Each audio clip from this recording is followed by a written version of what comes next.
pembentukan.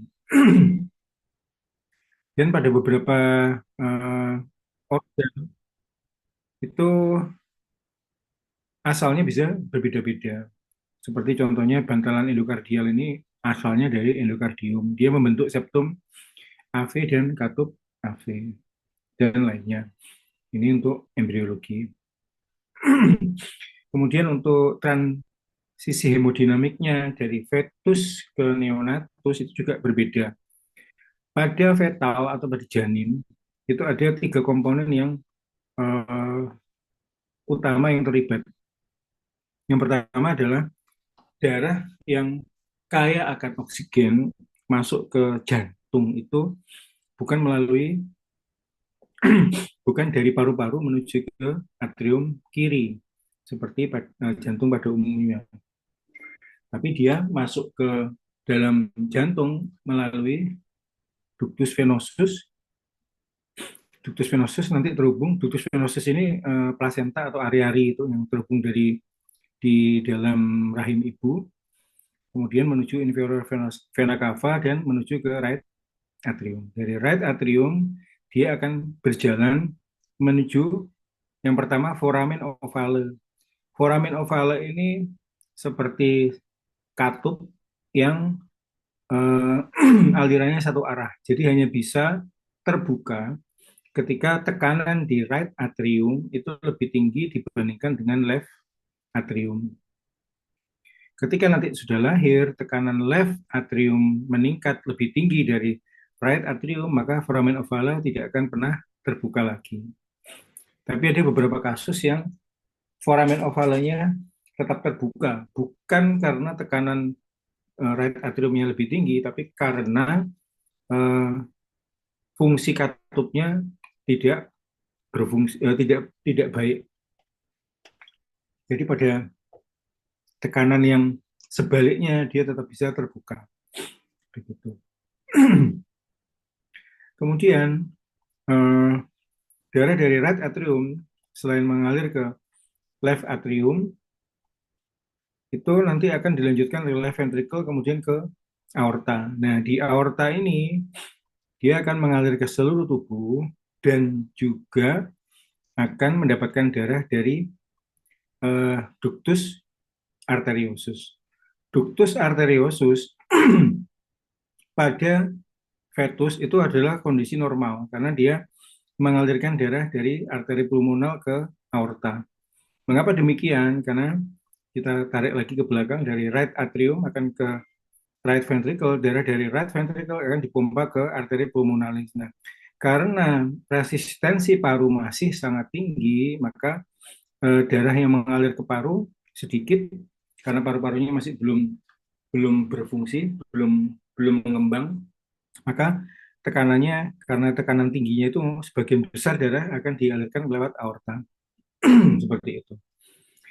Jadi ada tiga komponen. Yang pertama adalah ductus venosus, foramen ovale, dan ductus arteriosus.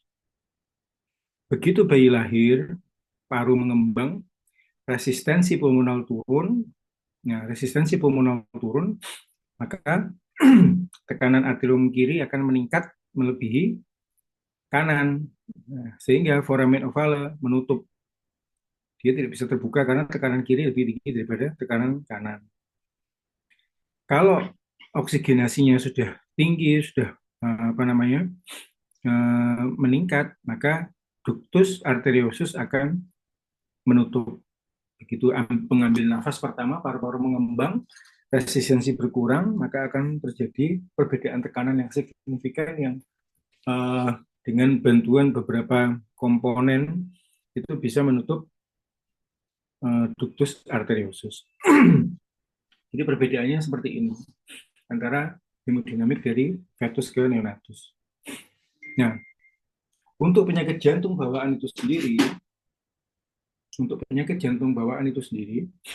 eh, ada dibagi menjadi penyakit jantung bawaan yang asianotik dan yang sianotik. Epidemiologinya seperti tadi sempat dibahas 8 sampai 10 ini merupakan kelainan kongenital yang paling banyak, kurang lebih 30% dari seluruh kelainan kongenital, dan berkontribusi pada sekitar 10 sampai 20% dari seluruh kematian neonatal laki-laki lebih banyak dibandingkan perempuan. Yang paling banyak adalah asianotik dibandingkan dengan cyanotik sekitar 80 banding 20. Nah, angka kejadiannya akan lebih tinggi pada bayi prematur, bayi dengan sindrom atau genetik tertentu, terutama sindrom Down, atau riwayat keluarga dengan PJB. Etiologinya yang paling menentukan adalah faktor genetik, ini paling banyak. Kemudian faktor lingkungan, sempat terjadi di Amerika sekitar tahun 50-an, ada wabah talidomid, itu banyak yang mengalami penyakit jantung bawaan atau kondisi maternal dan faktor lain. Tapi kalau kita mau lihat faktor risiko umum, gitu, yang pertama adalah riwayat keluarga dengan PJB, diabetes mellitus pada ibu, paparan obat atau teratogen, infeksi saat kehamilan, ini terutama pada trimester pertama, kebiasaan alkohol dan merokok pada ibu hamil, kemudian atau obesitas pada ibu atau usia ibu yang ekstrim. Usia ibu ekstrim itu kalau kehamilannya terjadi di atas usia 35 tahun atau paparan radiasi atau bahan kimia.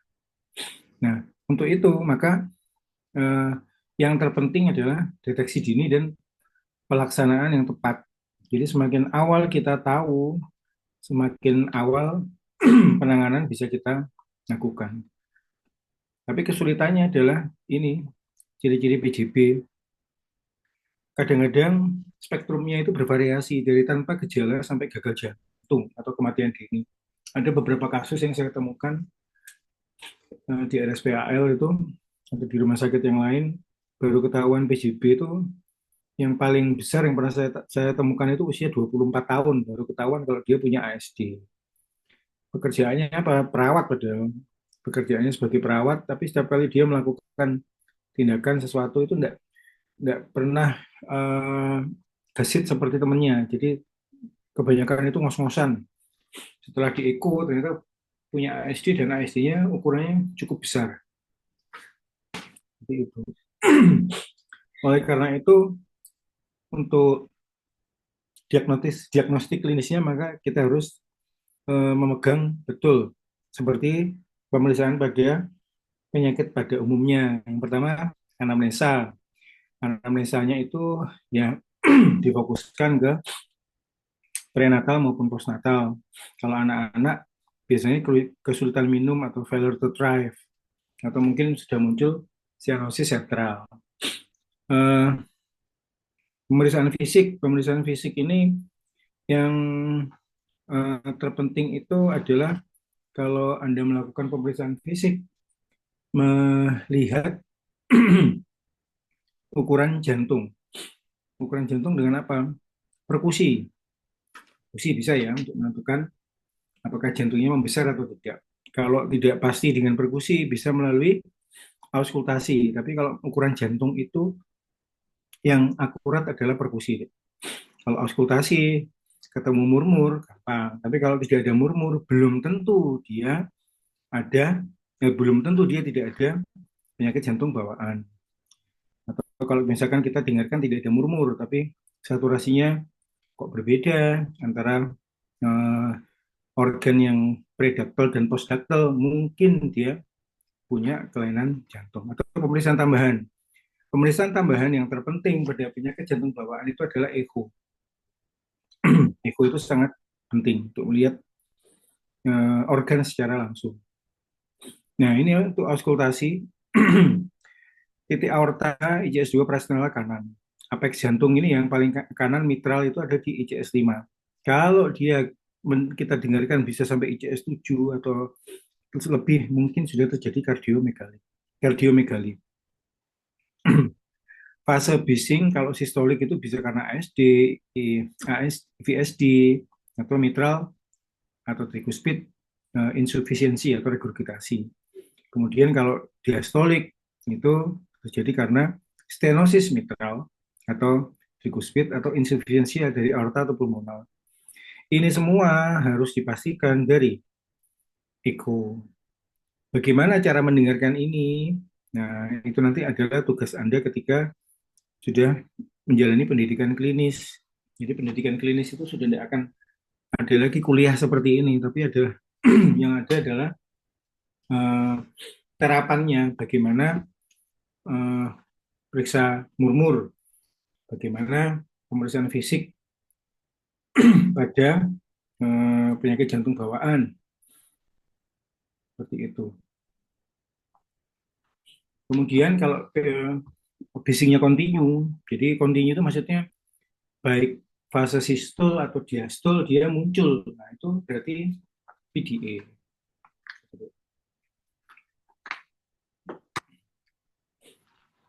Nah, yang kedua, yang paling gampang, lebih mudah, bisa kita lakukan di mana aja di puskesmas terutama, itu hyperoxik test. Birunya karena kardiak atau pulmonal, kan gitu pertanyaannya. Langkah pertama, berikan oksigen 100%. Selama 10 menit. 10 menit ya, jangan berlebihan. Kenapa? Kalau berlebihan nanti malah bisa menutup duktusnya. Katakanlah ini biru pada penyakit yang duktus dependent. Duktus dependent itu contohnya apa? Ada trikuspid atresia, ada trikuspid atresia yang tidak memiliki VSD, maka dia duktus dependent. Karena tidak akan muncul aliran ke paru kalau tidak ada duktus arteriosus yang tetap terbuka. Kalau kita berikan oksigen tinggi, maka duktusnya bisa menutup. Ingat tadi, semakin baik oksigenasi yang muncul pada bayi baru lahir, maka duktus akan menutup. Jadi menutup atau tidaknya selain bergantung kepada beberapa hal, yang faktor utamanya juga salah satunya adalah oksigen. Kalau saturasinya ternyata tinggi, maka dia pulmonal, bukan PJB. Tapi kalau kita sudah berikan oksigen tidak kunjung membaik, berarti ini bukan paru-paru. Mungkin PJB-nya yang sianotik. Atau kalau saturasinya ternyata tetap di bawah 90%, hampir pasti PJB sianotik dengan pirau kanan ke kiri. Langkah selanjutnya adalah kalau bisa eko, kalau tidak ya segera dirujuk ke NICU. Ini terutama untuk pasien-pasien bayi yang baru lahir. Ya, paradigma hemodinamiknya itu yang klasik adalah pink versus blue. Jadi kalau kita dulu tahunya sianotik, asianotik gitu aja. Nah, sekarang ada 4 hal. Pertama, peningkatan aliran darah paru. Yang kedua, penurunan aliran darah paru. Yang ketiga, obstruksi aliran darah. Atau yang keempat adalah mixed blood. Jadi kalau yang peningkatan darah ke paru itu contoh klasiknya ya ASD, VSD, PDA. Tidak tidak akan biru kecuali eh, dia sudah right to left, dari kanan ke kiri. Gejala pulmonal edemnya semakin berat. Kalau yang penurunan aliran darah paru ini pasti biru. Karena piraunya adalah dari kanan ke kiri. Contohnya TOF, ada atresia trikuspid yang tadi saya bilang. Kemudian obstruksi. Obstruksi ini karena sumbatan. Entah itu karena koatraksio aorta, entah itu karena stenosis aorta atau pulmonal. Atau aliran darah campuran. Aliran darah campuran ini transposition of great artery. Jadi antara arteri pulmonalis dan aortanya itu terbalik. Aorta keluar dari ventrikel kanan, arteri pulmonar keluar dari ventrikel kiri, sehingga darahnya ya seperti itu terus. Yang kiri tetap tetap di ke paru-paru, yang kanan malah menuju ke seluruh tubuh. Untuk jenis penyakit jantung pada anak ini secara singkat, yang asianotik tadi sudah dijelaskan, tidak sianosis, contoh klasiknya ya ASD, VSD, PDA, ada juga COA yang contoh dari obstruksi. Kemudian yang sianotik itu bisa karena TOF, yang paling sering, paling banyak kita jumpai, TGA, transposition of great artery, itu harus dilakukan echo. Ini yang paling berbahaya, trikuspid atresia. Trikuspid atresia ini biasanya fatal. Atau TAPVR. TAPVR itu jadi aliran darah dari paru-paru yang seharusnya bermuara ke left atrium itu tidak bermuara ke left atrium, tapi muaranya bisa ke salah satu, katakanlah dia ke muaranya ke right atrium atau mix antara left dan right atrium, dan levelnya bisa intrakardiak, jadi dia masuk ke jantung tapi atriumnya salah, atau infrakardiak, jadi dia di luar jantung, munculnya di luar jantung, muaranya langsung ke pulmonary vein yang di luar. Kemudian penyakit jantung yang didapat bisa karena infeksi endokarditis infektif, itu miokarditis. Ini kebetulan di RSPAL ada satu kasus miokarditis akibat dari difteri. Tapi sekarang sudah mulai membaik. Untuk miokarditis itu evaluasinya adalah dengan EKG. Kita akan ketemu RBBB biasanya, kemudian ada gangguan konduksi jantung yang hanya bisa dilihat dari EKG. Kalau endokarditis infeksiosa, endokarditis infeksi itu biasanya disertai dengan gangguan katup. Nah, gangguan katup ini bisa dievaluasi menggunakan echo. Nah, yang kasusnya juga mulai banyak adalah demam rematik. Demam rematik ini penyebabnya adalah Streptococcus grup A, beta hemolyticus. Awalnya hanya radang tenggorokan biasa, tapi berkembang menjadi yang pertama rheumatic heart disease, yang kedua mungkin nanti dipelajari juga di blok nefro, itu glomerulonefritis akut pasca Streptococcus. Kemudian yang sekarang sudah banyak kita ketahui adalah penyakit Kawasaki. Penyakit Kawasaki itu adalah inflamasi yang eh, kategorinya vaskulitis. Jadi dia itu bukan infeksi dan bukan autoimun, tapi something in between. Gejalanya untuk menegakkan diagnosa cukup dengan penegakan klinis. Apa? Demam lebih dari 5 hari, ruam, mata merah tapi tidak muncul kotoran, bibir kering atau merah atau mungkin juga bisa mengelupas, dan pembengkakan kelenjar leher. Bahaya dari Kawasaki disease ini apa dengan hubungannya dengan jantung? Bisa menyebabkan aneurisma pembuluh darah, terutama yang paling bahaya kalau aneurisma pembuluh darah koroner. Pembuluh darah koronernya bisa tipis dan ancaman untuk terjadi ruptur di kemudian hari. Untuk penyakit PJB yang asianotik, nanti Anda akan banyak menjumpai kasus-kasus ini, yaitu ASD, VSD, yang paling sering adalah PDA. Komplikasinya kalau tidak ditangani adalah gagal jantung kongestif, infeksi paru berulang, gagal tumbuh, hipertensi pulmonal. Nah, kalau terjadi sianosis yang lanjut, maka akan terjadi sindroma Eisenmenger.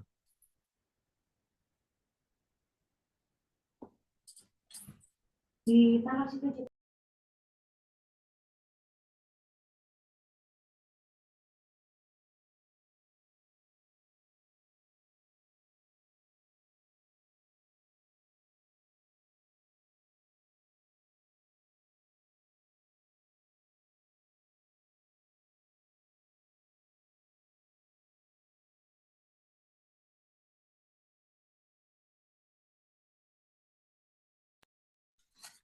Ya, saya lanjutkan, Adik.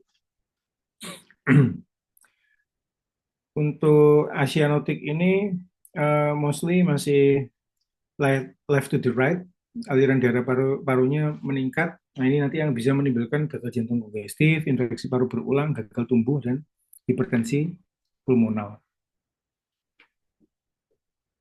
Kalau di RSL sendiri untuk kasus-kasus seperti ASD, VSD, PDA itu kita tangani dengan intervensi dengan menggunakan kateter atau device tanpa pembedahan, kecuali pada beberapa kasus, katakanlah yang ASD-nya primum. Jadi ASD primum itu tidak menyisakan sekat sama sekali sehingga hanya bisa dilakukan penutupan menggunakan teknik pembedahan atau VSD yang lebih besar, ukurannya lebih dari 1,4 cm. Itu juga kita tidak bisa melakukan penutupan menggunakan kateter. Nah, ASD. Jadi ASD itu adanya defect di septum atrium sehingga darah dari left atrium selain masuk ke left ventricle, dia juga bisa masuk ke right atrium. Overload cairan di right atrium akan membuat right atriumnya melebar, membesar. Aliran darah yang overload ini juga akan masuk ke right atrium, sehingga di kemudian hari right atriumnya juga akan membesar. Satu-satunya yang bisa kita lakukan untuk menentukan defek ini adalah echo.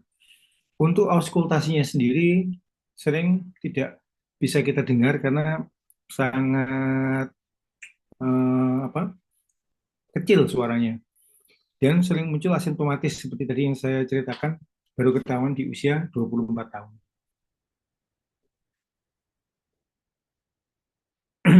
Kemudian untuk VSD, ya ini contohnya VSD itu defect di septum ventricle, bisa tipenya perimembranous, bisa muskular, bisa subaortik, tepat di bawah katup aorta, bisa juga doubly committed. Ini bisingnya sangat jelas, sistolik. Kalau di RSL sendiri sudah banyak dilakukan intervensi pada kasus-kasus seperti ini tidak menggunakan teknik pembedahan. Kemudian untuk PDA seperti tadi, jadi eh, ductus arteriosisnya tetap terbuka sehingga aliran darah aorta yang seharusnya ke seluruh tubuh juga ada sebagian yang masuk ke arteri pulmonalis. Sehingga apa? Sehingga mengalirkan darah overload ke paru-paru. Auskultasinya itu khas kontinu. Jadi sistol, diastol dia tetap terdengar. Eh, Kalau istilahnya orang luar itu menyebutnya machinery atau suara mesin. Pada fase awal bayi baru lahir sampai usia 5 hari itu kita bisa memberikan antiprostaglandin untuk menutup. Misalnya yang kita berikan adalah PGE2. PGE2 tapi PGE2 itu contohnya seperti paracetamol, ibuprofen itu bisa. Tapi kalau kita ingin mempertahankan duktus ini, katakanlah dia duktus dependent karena tidak ada trikuspid, maka kita bisa memberikan PG2 berupa prostin seperti itu. Untuk intervensinya sendiri, kalau PDE tidak cukup besar, biasanya kita lakukan dengan transkateter. Ini letak defek secara umum. Ya, untuk yang sianotik itu pasti right to left, darahnya bercampur, sehingga aliran darah ke paru menjadi berkurang. Contoh yang paling banyak adalah TOF, kemudian TGA, tricuspid atresia, dan TAPVR. Untuk tindakannya, satu-satunya tindakan yang bisa kita berikan ya pembedahan, karena tidak bisa dilakukan kateter. Kateter hanya sebatas diagnostik saja. Eh, Catatan khusus untuk TOF, dia sering mengalami eh, spell. Spell itu biru, serangan spell, cyanotic spell. Jadi serangan biru. Serangan biru itu kalau kita ketemu pasien yang seperti ini, maka yang harus kita lakukan segera adalah knee chest position. Berikan oksigen 100%, kalau ada morfin dan propanolol. Propanolol ini fungsinya untuk dilatasi. Harapannya kita bisa mempertahankan supaya arteri pulmonalisnya tetap terbuka. Kalau terjadi asidosis kita perlu koreksi. Kalau terjadi refraktor ya kita berikan vasokonstriktor yang sesuai. Itu. Nah, kemudian selanjutnya adalah acquired heart disease. Jadi pemicunya adalah yang paling banyak adalah inflamasi dan infeksi, sehingga terjadi kerusakan endotel pasca lahir, bukan dari hasil embriogenesis. Kasusnya sebanyak 20% dari kasus kardiologi anak. Faktor risikonya hipertensi, obesitas, anemia berat, malnutrisi ini juga bisa eh, mempengaruhi dari jantung anak tersebut. Klinisnya seringkali tumpang tindih dengan infeksi sistemik akut. Jadi kalau kita apa namanya ingin memastikan ya, tetap harus ada pemeriksaan tambahan, terutama echo. Ini miokarditis, Kawasaki, dan endokarditis infektif. Jadi sempat saya singgung sebentar, miokarditis, inflamasi akut pada otot jantung, bisa menurunkan kontraktilitas, bisa memicu adanya akut heart failure dan dyspnea.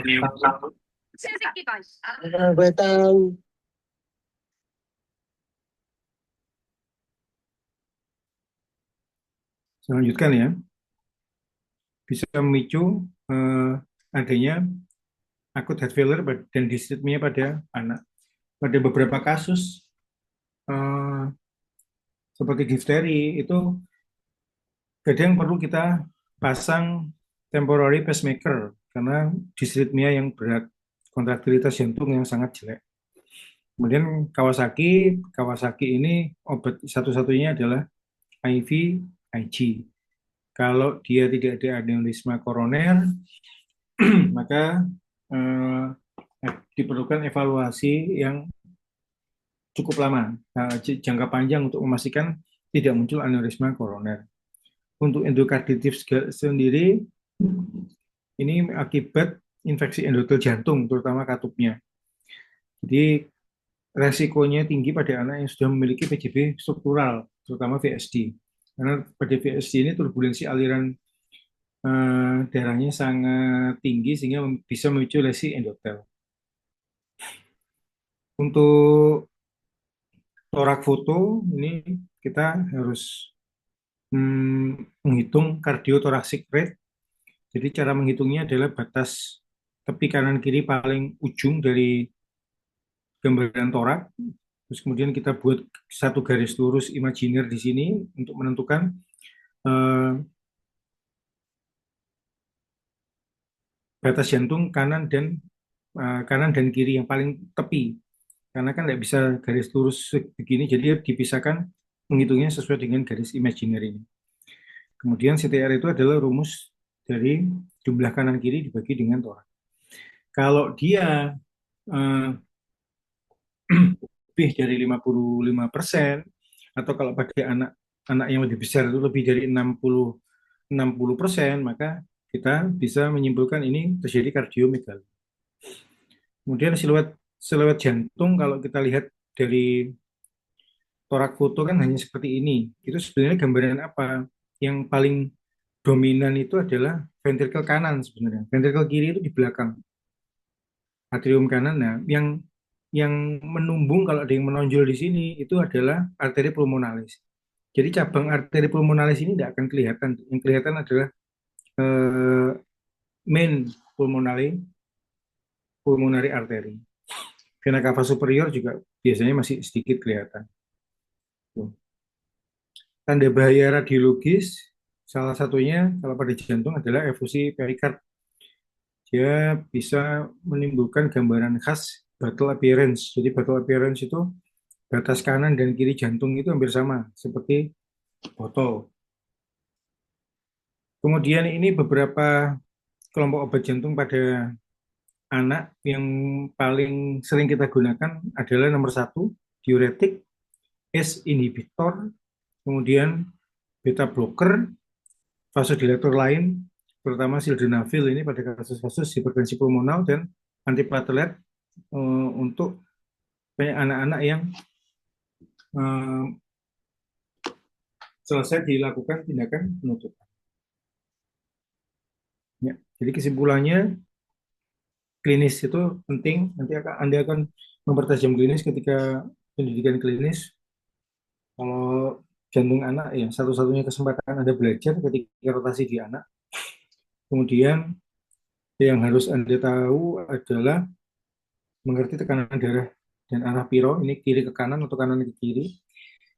Kemudian eh, respon cepat, bisa membedakan ini PJB-nya asianotik atau cyanotik, terutama menggunakan hyperoxic test yang tadi. Ya, mungkin itu dari saya. Ada yang ingin ditanyakan?